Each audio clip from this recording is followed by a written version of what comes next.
What is up, Sideways fam? Welcome back to the channel. I got another Is300 in the shop right now. Going to be getting an NAT setup. It'll be a good video because it's going to be pretty much just reiterating all the stuff that we've done back in the day. Going to be pretty clean and simple. Not a lot of super expensive parts to get it done. One of like our setups, I wouldn't really consider it like a you buy it yourself setup, kind of like the CX Racing setup and stuff like that. But we run in our cars. We got a 2002 Is300 here, just NA. It's auto right now. We're going to be putting an RM54, a Infinity, one of our custom harnesses in it. Going to be putting the Powerhouse Racing hanger in it with twin pumps. Going to go ahead and put some FMS 1000cc injectors in it. We'll probably do the excess power kind of like whale intake manifold that we use with the 90 mil throttle body that we typically use for everything.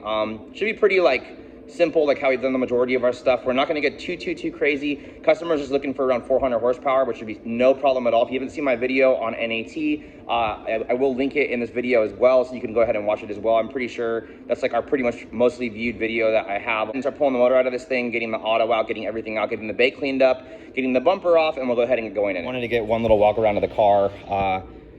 Yeah, so just bone stock, nothing all too special. Yeah, we're gonna be tearing this thing apart and getting it all done the right way. None of this janky eBay backyard mechanic stuff. Alrighty guys, so we're making a huge mess like always. Engine's obviously out of the car, got everything on the floor. Went ahead and pressure washed everything kind of clean.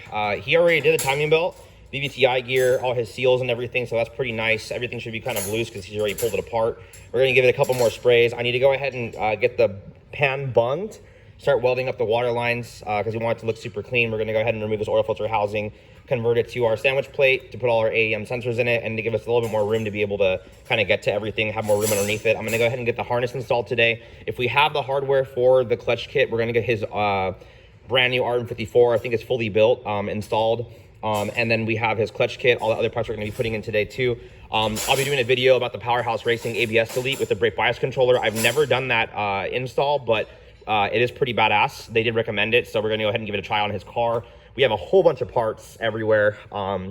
Ryan's actually here helping me out this today, which is pretty cool. We got his brand new comp turbo, got his Powerhouse Racing hanger already there, ready to go. Already got his injectors, fuel line kit, exhaust manifold, intake manifold, throttle body, the custom harness I've already made for him already there. We're going to start installing his FMS injectors and his fuel rail right now. We have set 1000 cc's right here. The fuel rail attachment, he's already installing the drift motion fittings in the rail. So we're gonna get that bolted up right now. Then we're gonna go ahead and pull the valve covers, timing belt, reset timing, put the BC cams in, and then we're also gonna go ahead and, like I said, get the panel resealed, get the engine back together, get the engine on the floor, clean up the floor, get the trans on, and then have it basically in front of the car ready to go for Monday or Tuesday of next week whenever we have some time. But it is freezing cold, raining today. I've already gotten super wet. Hopefully I don't get sick, and let's go ahead and get it all done. Alrighty guys, so we have already installed the BC264 cam in the exhaust side. I'm already putting it in the intake side right now. This is going to be our first 2jzge vvti NAT setup I think that we've done with cams. So horsepower expectation, we don't really know where we're going to be. I just know I don't really run more than 12 pounds of boost, and I've had good results with keeping it like that. Everything's torn down. I got the old cams out. Obviously everything's all over the floor. We're gonna get everything in. I got the other 264 right there on the floor. So let me get that in, and then we're gonna get the valve covers back on. We still need to flip the engine over, but I was just kind of showing you a little walkthrough of what we're doing. I want to make sure that when you do get your cam, just people kind of know, because I know people were kind of asking me about this kind of stuff, like how do you get the cam to seat, and how do you do all the stuff like that. Well, you want to make sure that the dowel is facing as high up as you can. So here, it's not flat. You can see right here how the cam's up, but pretty much everywhere else, it's flatter than it would be under any other position. Also, you want this as close to TDC, because once you torque the cam down, you can't actually rotate the cam back. Like if you're a little bit off, not a big deal, but if you're super far off, then you're gonna be having to shimmy the crank to get it all together. So I'm gonna go ahead and get all this together. What I do like to do sometimes as well is lube the top as well. As you've seen, I've already lubed the bottom, but on the VVTi side, we're gonna go ahead and put it on just all the journals just in case. Run it all the way down. This is just assembly lube. And just make sure that you get it kind of good. and then you can go ahead and put your stuff all back together. Okay guys, well, valve covers are on, timing bolts all set. I already locked in all the timing, got everything as clean as we're pretty much gonna be able to get it today. Gonna go ahead and start removing the upper and lower oil pan. We're gonna be welding in the bung for turbo. So basically on all GTE and GE oil pans, you're gonna see that you're gonna have this right here. This is where you need to drill out, and then you could tap these holes and drill and, you know, screw on one of those aftermarket adapters they have on there. But generally what I do, I just go ahead and drill this out, weld a 10A and aluminum bung on it, just TIG weld it on, and then we're done. I never really have any leakage or any issue from that stuff. So we're gonna go ahead and do that right now, reseal the pan because it's probably never been resealed for all we know, and get all that back together. We can get it flipped over, and then we'll start welding up the intake manifold and moving forward from there. Let's go. Alrighty, so oil pan's all clean, upper and lower. We already went ahead and got the bung welded on, and I already put the fitting for the turbo we're gonna be doing, and everything in here is already all nice and cleaned up. Bottom end looks really, really nice and really good. So we're gonna go ahead and seal it up right now. Alrighty guys, so we got a motor all back together now. So I got a few things we gotta do, but for now what we're gonna be doing, and now the injectors are installed and the rails installed and everything, this is the Excess Power intake manifold, plenum. They're really, really cheap and not too expensive. I'd say you're not gonna pay more than maybe $250, you know, maybe $300 for this. What we have to do is we have to remove this stud here. And I like to remove the studs. If you're out of the car, you can leave them in. It is easier to lay the gasket on it, but when you go to put it in the car, you have to have this much room to get those studs to even be able to go on. So getting it out of the car is almost damn near impossible. So pretty much, I'm gonna go ahead and remove the studs, start getting the gasket in. You're gonna use the Allen hardware that it comes with. It's gonna come with these bolts right here. Put a little bit of Loctite on these. And then you're gonna have to shove your whole arm down the manifold and do it. Might have to have one of your small homies or your girl help you do the torque on that kind of stuff. And then we'll do the CNC cut in the throttle body that we buy with the Toyota TPS. And that'll be pretty much all done. I'm also gonna have to, once we're kind of planted, I'm gonna have to go ahead and hook up a brake booster line up here or at the bottom. And we're gonna have to weld in all these different little AN attachment stuff for map sensor, fuel pressure regulator, brake booster, and what else? An IAT. So I'm gonna go ahead and get all this stuff situated real quick. Hopefully we can get this on today. And then pretty much intake side's done. Turbo side, we're still waiting on the hypergate from TurboSmart to come in. I didn't have one in stock. Somehow I thought I did and I didn't. Then the turbo kick can all go on, and then pretty much the whole system will be ready to go. So this is looking pretty good. We're getting pretty late in the day. Now you can kind of see outside. So let's go ahead and get this part done. All right, so all the holes are drilled. You can see all the little attachments we're gonna be doing. I screwed in one of these vacuum ports, even though it's 1/8 NPT anyways for the map sensor. So I'll be able to kind of orient all this stuff however I want at the end after the starter's in and everything else too for clearance and for the harness and everything. But we're done. So I'm gonna go ahead and start TIG welding all these little ports in, and we're gonna get it bolted on. Let's go.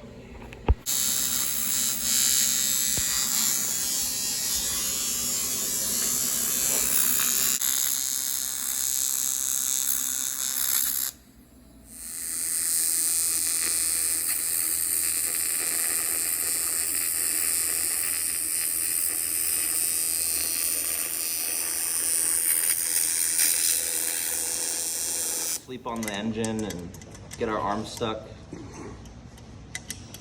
Grab the butt lube and pour it all over our arm to get it inside. Of course. Yep. Get the hoodie stuck in there too. Like I said, if I get stuck, just unbolt the manifold and I'll go to the hospital like that. Yeah, we got you. The whole thing inside, please. For sure, for sure. It's like a dog when they get stuck inside the other dog, you know what I mean? Just like that. Like when the pits get stuck with that, you know? You can't break them apart. You could tase me. Oh, no. Maybe my arm will go limp like that. Well, guys, if you know anything about this, getting those bolts in is not fun. So that took a lot longer than we thought. But anyways, we're gonna go ahead and get the transmission mounted and hooked up and bolted on, and then just put her down over here until we get the rest of the parts. So clutch kit done. This is the FX400 from Clutch Masters with the multi-friction disc with the billet drift motion flywheel. This is like one of the setups that we use in a lot of our cars. We've done like 660, I think, so far on this clutch, and had it be fine. We're only going for 450 with this thing, but at least he bought an RM54. So in the future, we'll see where it goes. I've only been able to hold about 700 horsepower ever from a single disc on an RM54. So nice clutch though, super, super nice. Not a lot of chatter, really, really streetable, and definitely recommend it if you don't want to get with the crazy with the heavy pedal with the ACT. Alrighty guys, so it's another day at the shop. I've already gotten the motor in the car. You'll be able to see during the ABS delete video, me removing all the ABS, having the motor on the floor with the RM54 mounted. Wasn't able to find the videos on my phone, so you can kind of link it in there if you want to see this motor on the floor, just kind of all assembled. Let me go ahead and show you where we're at right now, what we're going to be doing today, and we'll get it done. So we are in. I am having a little bit of an issue getting the Powerhouse Racing bracket to clear the manifold. For some reason, this excess plenum is a little bit longer for some reason. It almost touches the AC lines back here.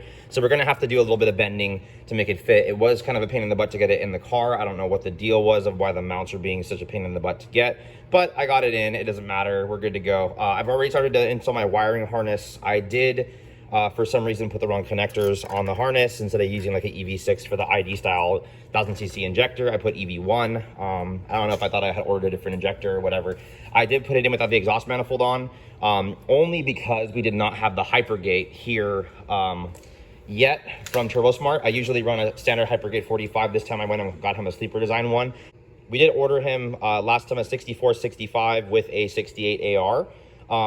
In a open scroll, but I did realize as well all the excess manifolds are twin scroll, so I do have a custom housing 70 AR twin scroll rear housing that I think I'm going to go ahead and put on instead, just to get a little bit more response for him and everything too, and to utilize the twin scroll. No reason not to. I do have some different sizes, but I do want to try the smaller AR just to kind of see what we get as far as spool time versus all the other NAT setups we have. I mean, obviously it's going to have cams too, but this should give him really, really, really good low end response, which I think he'll like a lot. So, and maybe kind of hinder the top end slightly just to kind of keep it from getting too much boost on the top end and kind of overpowering it. I don't really know. I also only had a twin scroll gasket in stock for the metal gaskets, so kind of trying to use whatever we can use. Let me go ahead and grab the hypergate real quick.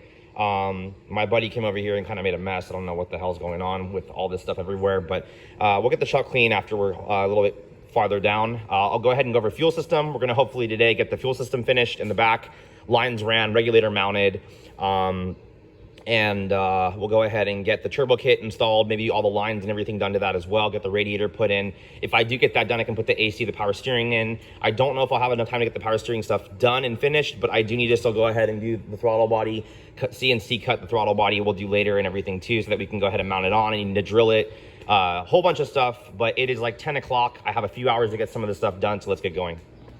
So this is the Hypergate 45, but I wanted to show you, this is the sleeper design one, the Pro Light one. So it is slightly smaller on top than what the typical one is going to be. I do like this one better for clearance in this car because we don't have a lot of room. So I'm going to go ahead and get the flanges welded on the manifold right now, cut everything off, and get it together so I can get the manifold bolted in the car, get the rear housing on, and start getting the turbo stuff situated. Well, got that snail in there. Still need to start cutting the intercooler piping holes and getting the intercooler all mounted up. I got to pull out the cooler stuff, get the fuel pressure regulator lines done. I'm kind of just taking a break real quick, just got all that finished. Drain line's done. I got to make a feed line later. Already got the downpipe already all snaked up and in, so that's good. But yeah, we're looking pretty good. So I'm gonna keep on trucking. Keep on trucking.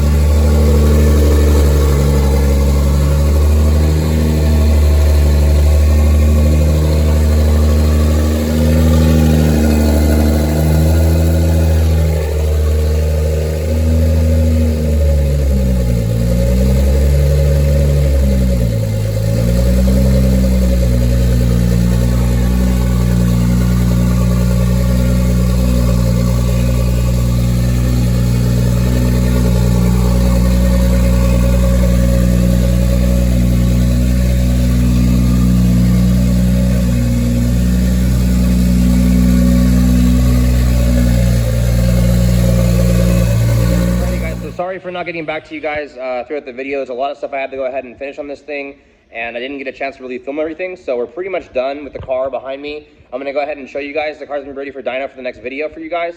I'll run you through everything right now, and this will be the end of the video. Alrighty, so we got Ryan's car all finished up. Clutch pedal's all installed. It's all finished. Intake manifold stuff's all finished. Wiring harness stuff is done. Brake stuff is mounted. Our power steering kit that we do for all of our cars is done and installed with the Powerhouse Racing suction port and all in 10AN. Turbo kit, intercooler piping is all finished and done. I don't know if I have any videos of me doing all that, but this is the biggest core you can pretty much run. We already went ahead and made 1,000 horsepower on this core, so we know it works. All the covers are put back on.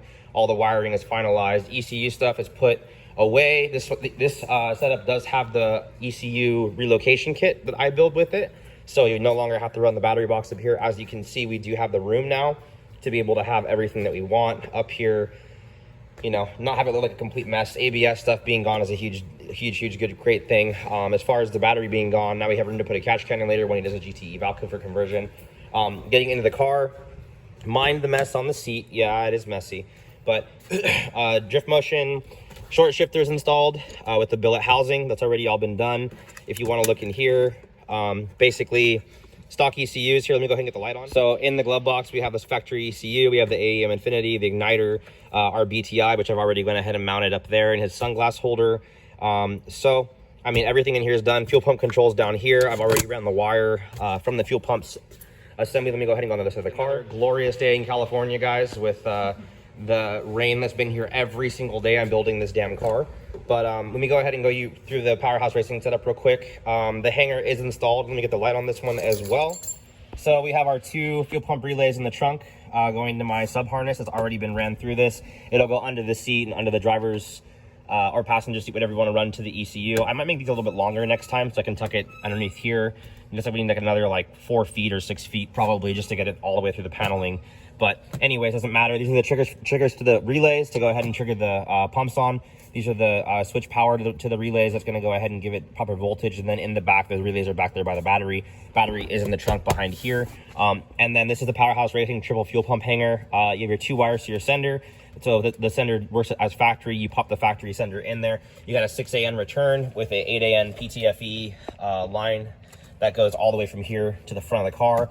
And then you do have your hookup later if you want to go with 3rd fuel pump or whatever. But this is all done. Just got to put a zip tie here and put the seat back in the back. But looks really good.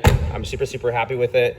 Clutch pedals and stuff is all done. I mean, the car looks nice, ready to go. So we're going to be going ahead and going to the dyno on Tuesday. So this video today, this is another Is300 for you guys. I know this one's a little bit more to everybody's standard. I think most people are just going to turbo their stock motor and probably not even tune it. But like I said, this one is on AEM Infinity. It does have all the stuff that you're going to need to go ahead and make it be safe to be tuned and be safe to be ran like this. He should have no problem at all. I have multiple customers that we've done this setup in their car and haven't had any issue at all, you know, years and years down the road. We are tuning it on flex fuel. Doing any two-step at all or any anti-lag at all, since it's a stock motor, you don't want to bend the rods. And on these motors, we only go to about 12 PSI. I won't exceed that because I've been safe at that. I have customers that have made 450 and made other crazy stuff like that, and I have no idea how long that this stuff has lasted. That's up to the customer that they dyno, but when we go ahead and choose it, we do only do about 12 PSI. So we'll see what it does with the cams and how everything lays out. We're really excited about it. So like I said, another video coming at you guys soon. You know, maybe it might be a week, it might be 2 weeks. I'm not really sure, depending on when I have time to edit it. But stay up on the build. Any questions or concerns, anything that you guys want to ask, anything that you guys need or need help with, feel free to reach out. So next time, guys, thanks for watching. Peace.